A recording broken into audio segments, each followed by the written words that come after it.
Dr. Bordelon here. As we begin our work revising, I thought it might be helpful to go through the different sections on the revision page and pause to highlight specific parts of the student examples to guide you to a successful revision. For each of the sections or examples, I suggest that you pause the video, this video, read through the example, and then resume play for commentary so you can see exactly what it is I think that particular example addresses.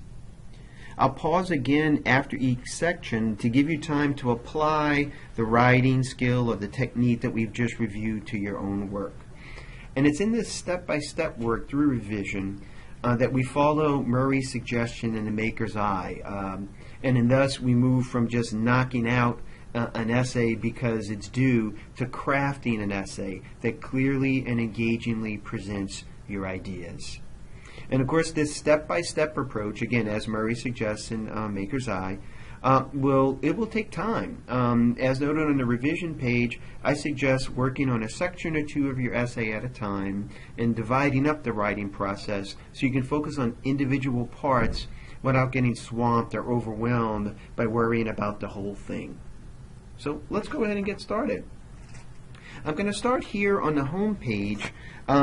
You might be coming to the revision, after you've done some other work. So I'm just going to click on Modules, and then the revision page is located in the Essay section. So you go to Essay Assignments and just click on Revision and Proofreading Suggestions.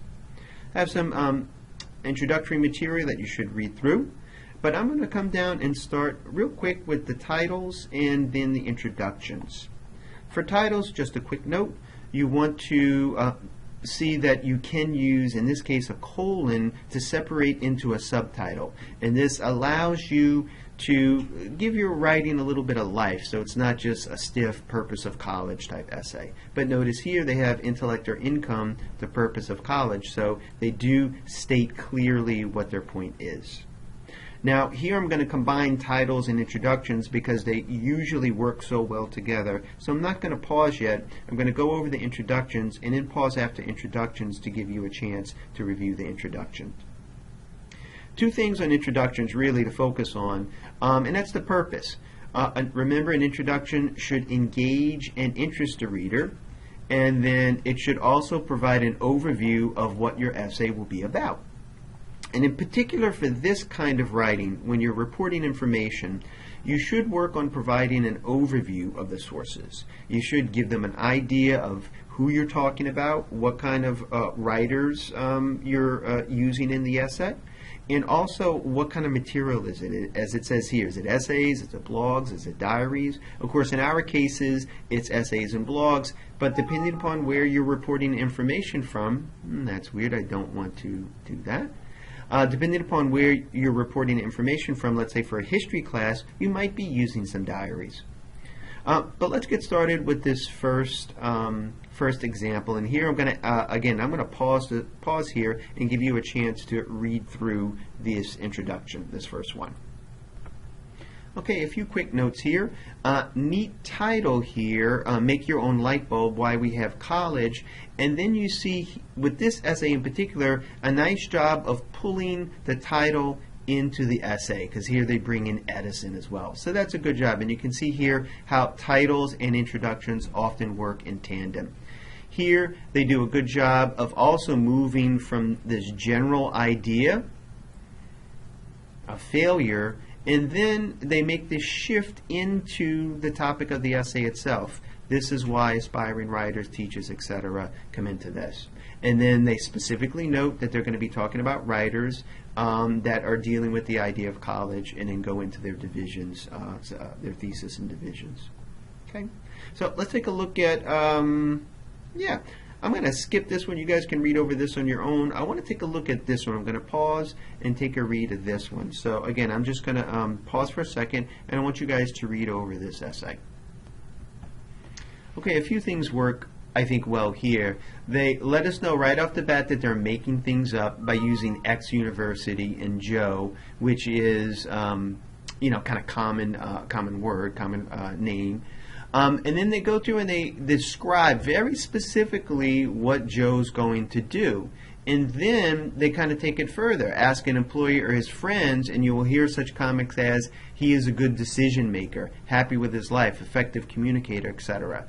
And again, these are all kind of connected to the points that they used above. Really good job there of making that connection throughout the introduction. And then here they move, nice transition here, moving from the specific to the general. They move from Joe student to many experts. So the reader here is clearly being moved from, again, a specific student to now, okay, what do other people say about the college experience? And again, goes in quite well to a good thesis and then divisions. Okay, this is the last of the introductions that I'm going to look at particularly. There's another one below that you can look at on your own. And this one is good because I was able to get both the rough draft and the final draft.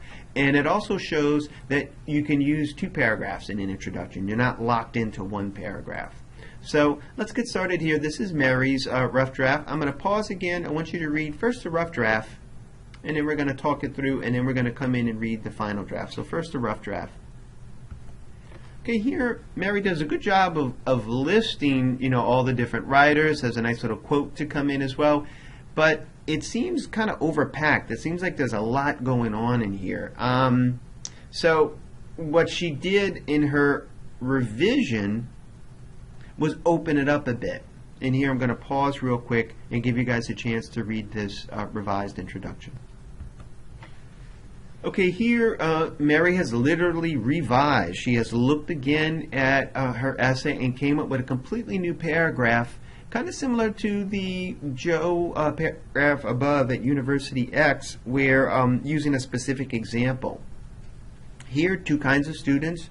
One, you know, just kind of lazing through school, drinking, and debauchery. Anytime you can fit in the word debauchery into an essay, I think that's a plus. And then they're working through, and then they separate this idea of kind of catching the reader's attention with this more prosaic, kind of getting down to brass tacks and saying exactly what they're working through. And you can see here, this is what they pulled from or retained from their original introduction. Overall, I think some good ideas here for introductions. And now what you should do, you can come right back up here to this list of different suggestions, and we've just looked at some of these examples below. We saw analogies with comparing to other students, stories, questions, etc. And now I'm going to pause again. You should work on trying one of these techniques to create a brand new introduction. I would not even look at the introduction you have now. See if you can come up with something completely new, and then you can copy and paste it into your draft. I'm going to pause now. When you're finished with that, click back into the video and we'll get started with organizing the essay. Okay, here we are again. We've been through introductions, and there's a short section on conclusions you can take a look at. It works, I guess we'll click on that right now real quick. I didn't plan on doing that, but I guess it's good to go over. This is from Mary's introduction, or Mary's essay that we worked on before. And you can see I have some suggestions here on doing an introduction. What works really well here is she's pulling in from some information from her last paragraph, and then what really works is here she refers back to that student 1 and student 2. And it makes a very satisfying read. So I guess what you could do, I'll pause again here, and you can take a quick look at your conclusion and see if there are any changes you can make. Is there perhaps a way you can refer back to something that you looked at before, or it says here, or used in your introduction, or here suggest a remedy to the problem, or this is really good, a generalized question, answer, what does it all mean? I'm going to pause now, give you guys a chance to look at your conclusion, and then when we resume, I will go back to organization. Okay, here we are again, and now we will get back to organization, and we're going to start with revising thesis and topic sentences. Here, we're going to look, this was taken from a student's essay. This was their original thesis and topic sentences, and give you guys a chance to read through this and then click back right back in, and we'll get started again. All right, let's get started. I guess with the thesis first. There's some good ideas embedded in the thesis, but it seems like a little bit wordy. I think they could tighten up some of the wording and make it clearer.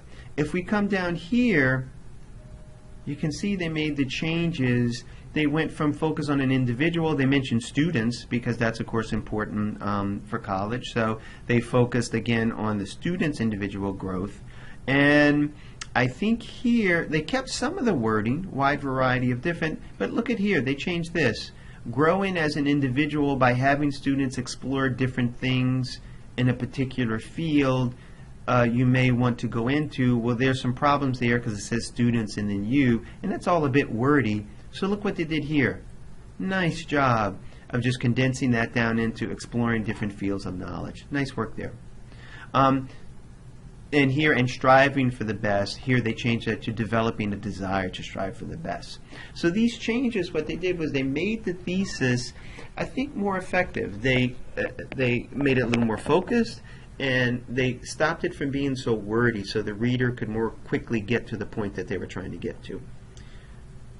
So let's move in. I'm not sure why it keeps asking me that. Sorry about that. Let's move in now and take a look at the topic sentences. Now again, the topic sentences, you should be doing two things with your topic sentence. Each topic sentence should refer back to, number one, the thesis, in this case, individual's growth or personal growth. So that's the one thing it should refer back to. And secondly, it should refer to a specific division. And by doing that, it keeps the reader focused. In a sense, you're telling the reader, these are the things that I'm focusing on in this paragraph. Now, one other thing you need to focus on for this kind of writing, again, when you're writing, when you're reporting on information, you need to make sure that you're including that report discourse, words or phrases that show that it's not you that believes this idea, but it's somebody else. So you want to maintain that more objective stance. So we can take a look at these. You guys read this one already. And let's see the change they made. Both Menand and Gutting believe exposure to the views of different professors is crucial to intellectual growth. Very good. So here they did a much better job. They made it clearer that they're working with intellectual growth. So that's that idea of connecting back to the thesis, in this case, individual growth. And in here, they did a pretty good job right off the bat of professors teaching. So, but here they made a little clearer views of different professors.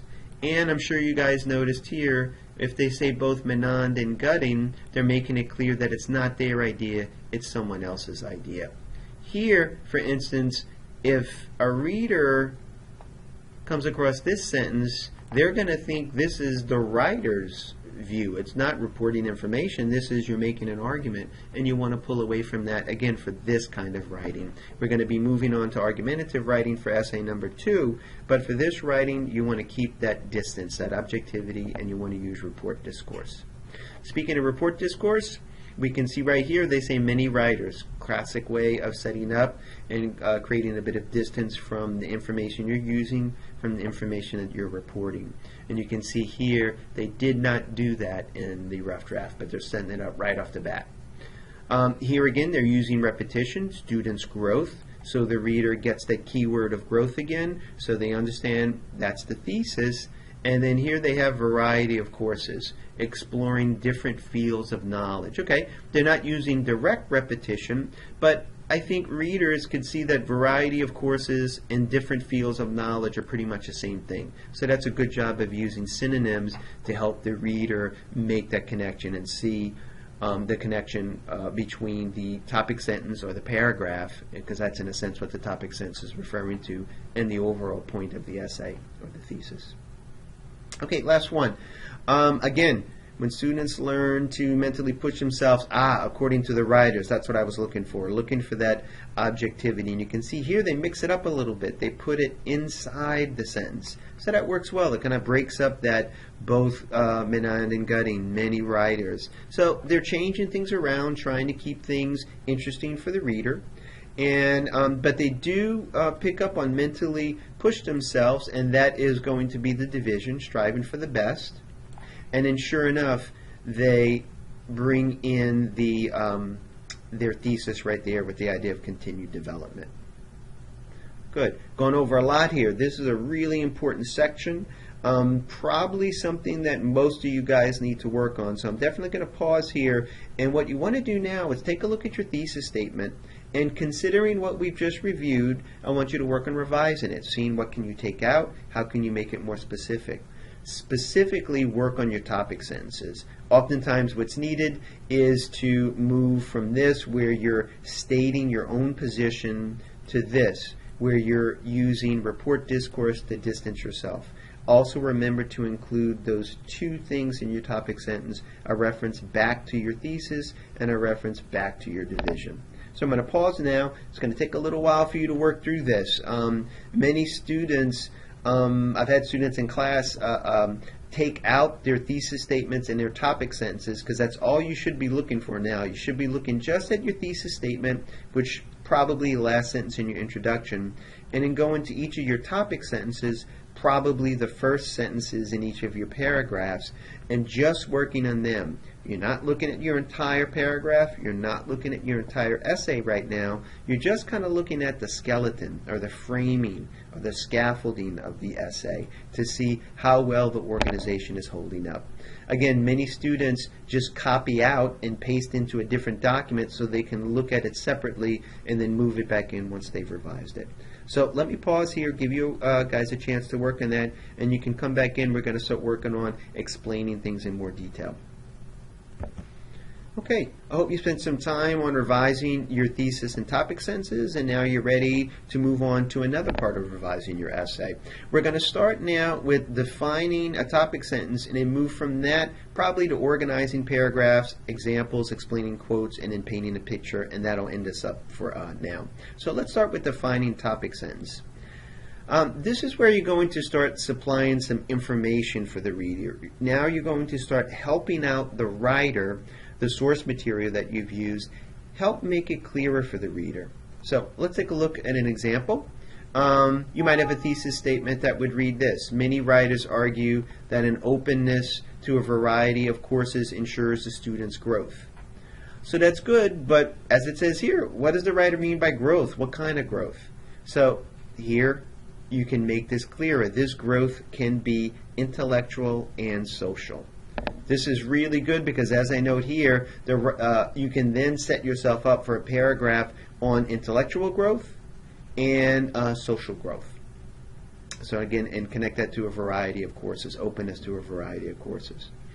I'm going to hold off on pausing right now. You can kind of keep that idea in mind as you work through your revision. I want to move now to organizing the paragraphs. I mean, if you want, obviously you can pause, but I'm just going to keep going here. Organizing the paragraphs. Once you have your divisions kind of set up, it's crucial to work on kind of regulating the flow of information.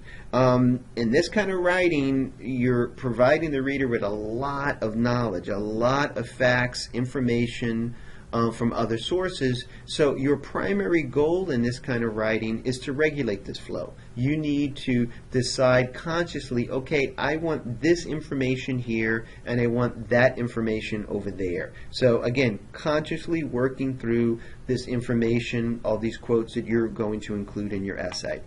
So let's get started. We have a thesis statement here: intellectual growth students experience in college, according to these authors, aids in their lifelong learning, creates individuality, and leads to a well-rounded society. So here, thesis is nice and clear: intellectual growth. And then how does it help them? Because it aids in lifelong learning, creates individuality, and leads to a well-rounded society. So this writer is thinking through as they're trying to consider what they're going to have in their paragraph. They have their one division, lifelong learning. In that paragraph, they know they're going to have to do this. They're going to have to define lifelong learning. They're going to have to explain how do they feel it's important for intellectual growth. And notice here, I said they, it's the writers. And then, according to the writers, how does college do that? How does college lead to long-term lifelong growth? And you can work your way through with the rest of these. For Division 2, again, define what you or what the writers mean by individuality. How does individuality lead to intellectual growth? Connect it back to the thesis. And then here, How did the source material show that? Last one, more well-rounded society, and by now I'm guessing you're anticipating this now. You need to define well-rounded society, and then you need to talk about how does intellectual growth lead to that, and again, how does how does intellectual growth lead to well-rounded society, and then how does college do that? How does college create well-rounded students? So if you have those questions in mind, you need to look at your own essay. Look first, of course, at your thesis. Your thesis is going to determine everything in your essay. And then you take a look using guiding questions kind of like these and check to see first, what do you need to do for each paragraph? What information is needed in each paragraph? And then you could come in and see, well, have I done that? Have I answered some of these questions? And take out what's not needed and go back and add material that might be needed. And then I have right here, these are phrases that can kind of move the reader through these different sections of the essay. So I'm going to pause now. It's going to take you a little while to do this. You want to, again, check your information, go through these steps to see the information you need, consciously choose the information, and then work on connecting the information by using phrases like this. I'm going to pause now, and then when we come back, we'll move right to this next section, examples or analogies. Okay, we're back here with using examples or analogies. The key here, both with this and the next section, using explanation or explaining the quotes, this is where, again, you're helping the writers. The writers oftentimes kind of telegraph what they want to do. They're just using quick examples or maybe a quick statement of what they mean. And it's your job now that you're synthesizing all these different writers is to kind of explain that a little bit, to kind of help them out. By an analogy, that means a comparison of some kind. There's a great analogy in Menand's essay. You guys probably remember this one because it really stands out. He says, society needs a mechanism for sorting its more intelligent members from its less intelligent ones, just as a track team needs a mechanism, such as a stopwatch, for sorting out the faster athletes from the slower ones. So here you get two analogies in one. You get the idea of a track team, and then you get another analogy as a stopwatch. And both of these kind of help you see what in this case he means by sorting out intelligent members. Now here, this is really good. This is from Mary. We looked at her introduction above. And here she does a good job of slowing down after each quote and providing examples to kind of help you, the reader, understand what the writers are saying. I'm going to pause now, give you guys a chance to read over this, and then we'll go through and explain some of it. Right, so let's get started with this paragraph. We have the thesis, which you guys read above, so you know the thesis is on personal growth. And in the division that we're going to work on here is self-examination. One thing right off the bat you see is she has two paragraphs on one division. And yes, you should be striving for something similar in your own work. You should be exploring ideas over extended paragraphs. We're working in this course, because it's college level writing, on moving past that kind of 5-paragraph essay that you might be familiar with from high school. In here, Mary does a really good job of really fully developing an idea. I can go over some stuff real quick. First of all, some stuff that she does correctly. She uses two different authors. And this is a really important point. She's developing her ideas to show that there is some commonality, that this is a valid point because several authors develop it. It's not just one person saying it, it's several writers. So, good job here. She brings in Martin. She doesn't need to use the full name because she mentioned his name above, but what she does need to do, and she does this very effectively, quickly establishes his credentials, lets us know who this is, and then comes into the quote. Now, after this, really good job of kind of breaking down, giving some examples. This is kind of a mixture of examples and explanation to help you, the reader, see what Martin is talking about. Some things that she does really well. Notice she keeps saying Martin, according to Martin, Martin like others. So she keeps bringing this up, of course, to show that it's not her that has these beliefs, that she's explaining Martin's ideas. She moves then, in the new paragraph, same idea. Del Banco, here again, provides the credentials. And again, reminds the reader, same topic. This is almost like telling the reader, hey you, I'm still talking about what we just talked about. Echoes this sentiment. And then she has he writes, nice way of not having to repeat the name again, and then goes into the quote. Notice here page number, and this is formatted correctly with the period at the end. And there's no name in there because she's mentioned he here, and the reader clearly knows that the he is Delbanco. And in here she contrasts. She says, while Martin blatantly refers blatantly to humanity's unwillingness, here points out why it's important. And here I think she does a good job providing some examples, and that's what this particular section is about. Notice here she goes through these lists. College shows students different paths they can take and makes them think critically about what they have chosen. Students shape their identities when they make decisions about a major, a career, a life partner, a moral code, a religion, and a set of goals. Really nice, quick examples of what Delbanco was talking about. And then she brings in Delbanco again to make sure that that this is reporting information, and concludes it. Really good job of kind of wrapping up her point, referring back to personal growth again, so referring back to the thesis. And then she has individual identity, self-examination, which she is, kind of connected to two. And then here at the end, bringing both writers in. One thing I forgot to mention, and sorry about that, I wanted to show, if you remember earlier, we talked about defining a topic sentence. She does a really good, quick job of doing this here. She has self-examination, and then here she defines what the writers mean by self-examination. Really good job of listing that, and that gives her some things to talk about, personal motivations, which she includes down here, etc. Really good job. I'm going to pause now, give you guys a chance to go to just one of your body paragraphs. Don't look at your whole essay and try to do this with your whole essay, because that's kind of freak out. It's like too much. How could I do this? And I agree, you can't do this on a whole essay at a time. You can, however, slow down, look at one paragraph, and carefully go through the different things that we went through, including things like we just went over. Are you defining your paragraph?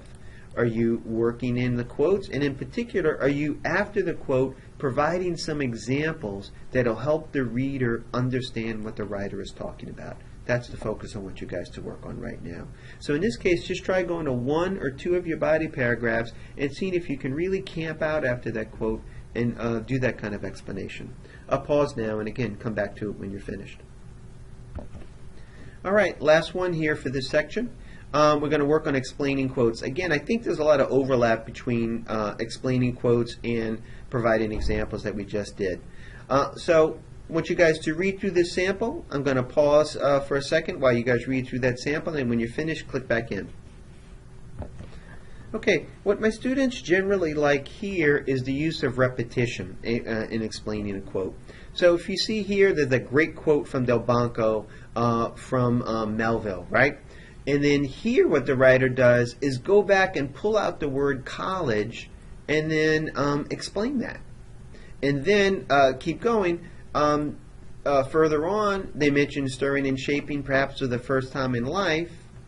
And then look what the writer does here. This is great. The use of the word stirring and shaping conveys Delbanco's idea of personal growth, and then they explain that a little bit. Really good. Referring back to the quote keeps the reader focused on the quote, shows that it's not your own ideas, that you're explaining just what the writer has done. They do the same thing in a quote from Menand here. Education is about personal and intellectual growth, not about winning some race to the top.